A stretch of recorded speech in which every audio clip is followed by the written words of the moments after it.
waxaa dhacaysa inta aan ku guda jirno safarka nolosha inayna soo wajahaan mucjisooyin iyo dhibaatooyin aan xamili karin ama aan qaadi karin.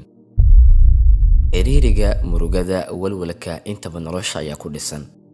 waxaa wanaagsan in qofka muslimka ah uu garto in daartan ay tahay daarul ikhtibaar oo lagaga baahan yahay sabar iyo adkaysi. sabarku waa shayga loo kaalmaysto dhibaatada marka ay kugu dhacdo.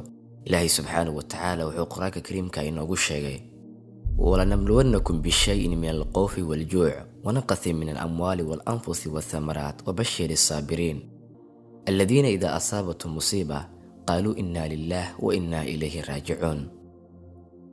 cabsidii dad aad jecleed oo lagaa qaado, mirihii iyo quudkii oo nuqsaama, dhibaatooyin baa dhacaya, cudurrada dhacaya. allah subxaanahu wa tacaala wuxuu leeyahay cudurradaas markay dhacaan dadka ku sabra u bishaareeya. qofku waa inuu ilaahay subxaanahu wa tacaala ku aqoonsadaa masaa'ibta ku dhacaya. walaal, waxaan rabaa inaan ku xasuusiyo aayaddan oo ilaahay subxaanahu wa tacaala ku leeyahay: wastaciinuu bisabri wasalaah wa inaha lakabiiratun ilaa cala alkhaashiciin. kaalmaysta sabar iyo salaad waa laba arrin oo aad ugu weyn inaad sabarto iyo inaad ilaahay subxaanahu wa tacaala aad ku xirnaato. qofna lama siinin wax ka waasicnimo badan ama ka baraka badan sabarka. culaysyada kala duwan ee imaanaya, xanuunada aad la kulmayso inta aad joogto daartan, waxaa lagaga baahan yahay inaad ilaahay subxaanahu wa tacaala aad ku xirnaato. qof aad jeceshahay ayaa kaa geeriyooday. waan ogahay inay xanuun badan tahay aanan loo adkaysan karin, laakiin hadduu qofku og yahay in waxa ku dhacaya ay yihiin wax horey u qarnaa, qofku wuu sabrayaa. ardayga dugsiga dhigta waa la imtixaanaa kadib markuu fasalka dhigto muddo si loo ogaado ardayga dadaalaya iyo midka aan dadaalaynin. meeshaas ayaa lagu kala saaraa ardayda midka dadaalaya iyo ka aan dadaalaynin. si lamid a anaga wax dhibaatooyinka iyo cudurrada iyo xanuunada iyo murugada dhinacana ula keenayo kaliya wax kale ma ahan ee waana kala reebayaa. yaa iimaan leh oo diintiisa istiqaamo ku yeelanaya oo ku sugnaanaya, iyo sadabeeluhu qaadi doonaan.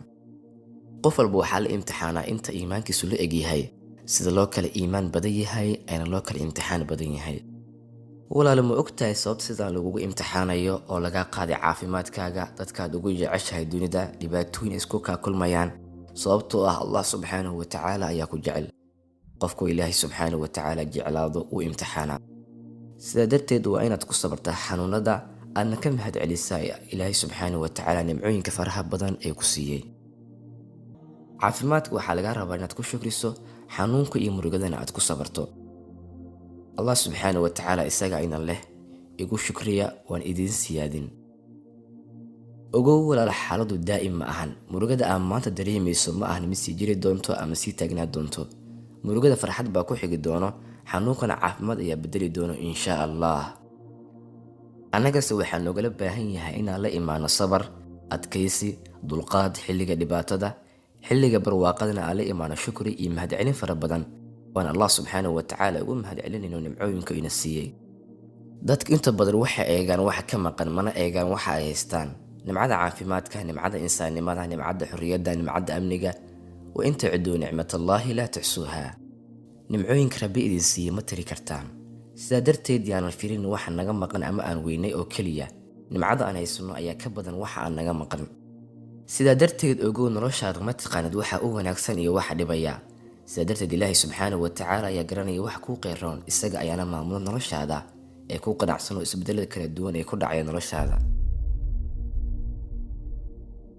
sabar haddii aad dareemayso inuu kaa lumay shay walba, xusuusnow in geeduhu ay lumiyaan caleemahooda sanad walba, welina way taagan yihiin, waxayna sugayaan maalmo kale oo wanaagsan.